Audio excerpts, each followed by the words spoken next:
everybody, and welcome to the first video of the Indie Journal. I'm excited to be here today and excited to have you with me as well. My name is Jennifer Culbreth, and I am the founder of the Indie Journal and the author of the Protected Love series and the Wild Heart series. Now, my goal in bringing you the Indie Journal is to be able to have as much information as we can all in one place, as many resources, as much experience as we can, so that if you are aspiring to become an author, you can find that information in one spot instead of scouring the internet for hours at a time and not really knowing where to begin.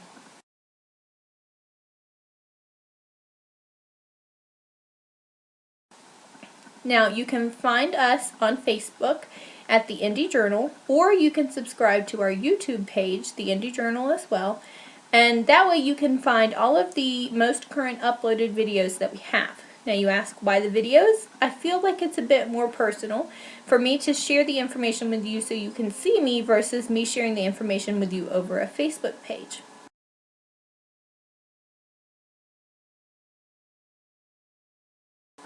So today's topic is going to be where to start in the beginning.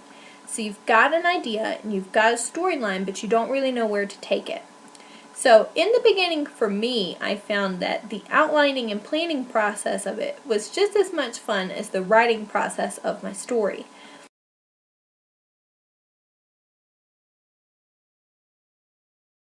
When I first started, I took my old notebook that I have. Keep it with me to this day. It stays by my side. It has my whole life in here. And what I was able to do was I took my notebook and kind of started jotting down the foundation ideas of my story. I knew I had this idea of what I wanted the book to be in a whole and what I wanted my characters to kind of experience, but they didn't have names. They were images in my head, and so that was the part where I really had to kind of plan who they were going to be. So I made a page specifically for my characters, and I wrote down my leading characters. I gave them names. I also backed that up and, checked on Goodreads, checked on Google and things like that to make sure that I wasn't using names that other people had used that were well-known or well-popular books, and that's just a common courtesy.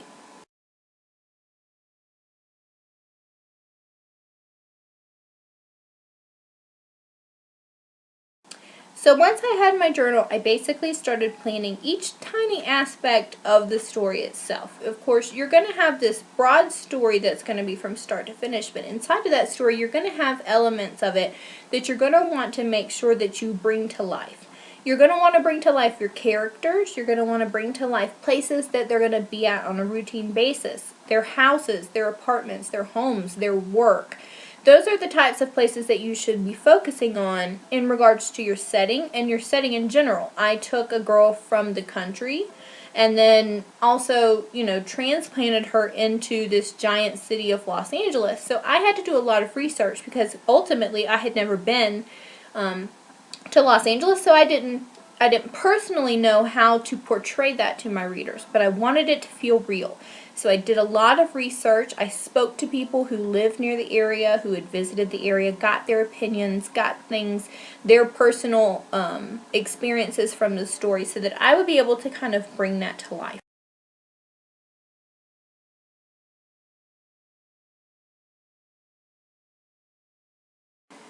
What I was able to do was take that, and then in turn that became my story. I was able, the ideas and the thoughts that I had in my head were able to become real characters at this point.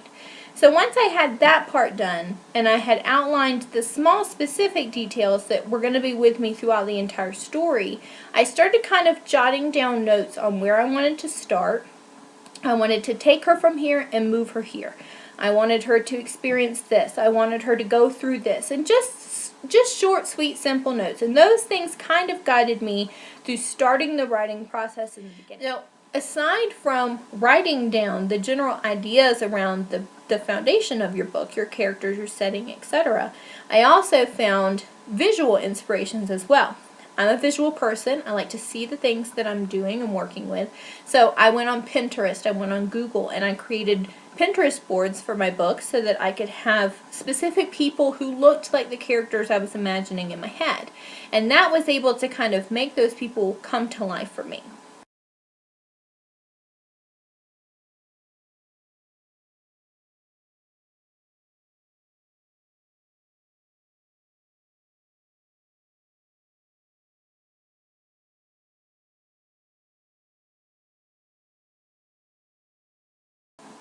I was very lucky after I got done with the planning process in my notebook.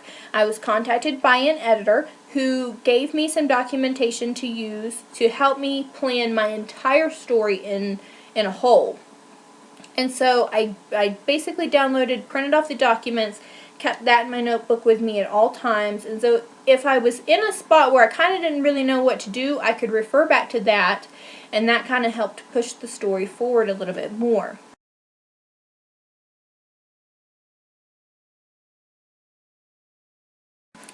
What that allowed me to do was to get a general aspect of where I wanted my book to start and where I wanted it to finish. Now, for me personally, I really didn't know where I wanted to end at, so I really only planned a couple of chapters at a time, but it helped me to stay on track. I had these ideas, and I basically took the ideas and started writing. I had that outline, I had my notebook by me at all times, and that kind of helped me to get on pace. Now, I really hope that each of you who are interested in a writing career experience this at some point in time in your life. I know that for me personally, I can plan all day long, but once I start writing, my characters can take me from where I wanted to be over here to completely over into left field. And that's great, and I love that because that allows me to feel like I'm being creative aside from what I'm just generically thinking my story is going to go. And you'll be surprised how many times that actually happens. So for me, I took my outline and I still used that, but it was kind of more, it became more of a template than a guidance. But it was still nice to be able to see the skeleton of what I wanted my story to be at. And anytime I found myself in a place where I didn't really know where to go next, I could look back to that and say, oh, that's right, I wanted to take this character and I wanted them to experience this.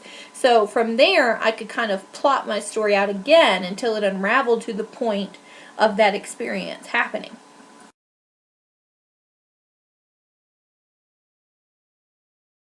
So after you start the outlining process is really when you can start writing your manuscript. Now, for those of you who were like me, I opened up a Word document, I typed in manuscript, I opened the document up, and it gave me this list of things that your editors and your publishing houses are going to want to see. You can delete all of that. When it comes to writing your manuscript, you're either going to be, if you're in the indie or self-publishing community, you're going to be self-publishing an ebook or self-publishing a paperback. Now those are two completely different formats, but we will go over that more specifically in another video. But for now, know that you can begin writing without having to put double spaces, without having to double space your paragraphs, without having to do all of those things and format your page to a specific way because a Word document tells you. That's not what you want to go by. You're either going to want to go by the formatting rules for an ebook or the formatting rules for a paperback book.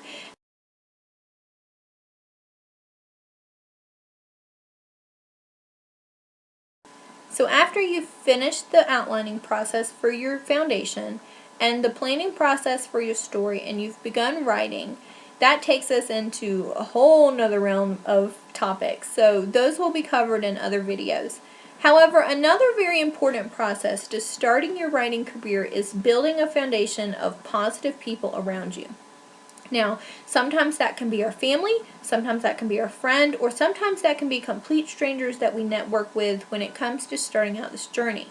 Now, I encourage you to start out your social media platforms. Even if it's just a Facebook author page, you can start there. LinkedIn is another great site that you can start in. Always have a Goodreads account so you can stay up to date on what's current in the market and what's going on with other authors.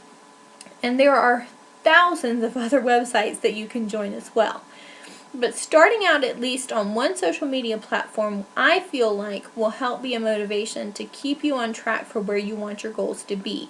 It allows you to be able to tell other people about what you're doing, and in that turn will help keep you motivated to still work towards that goal no matter what.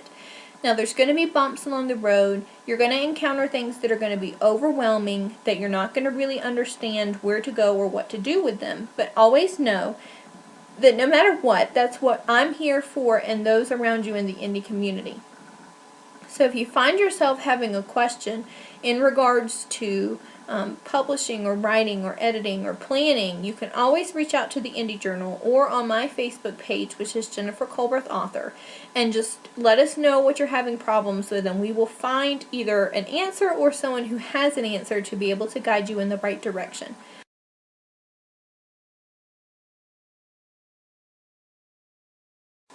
So that pretty much sums it up for today. I hope that I haven't sat here and drawn you out for 20 minutes, and I hope that you've been able to find the information that you needed from this video on where to start.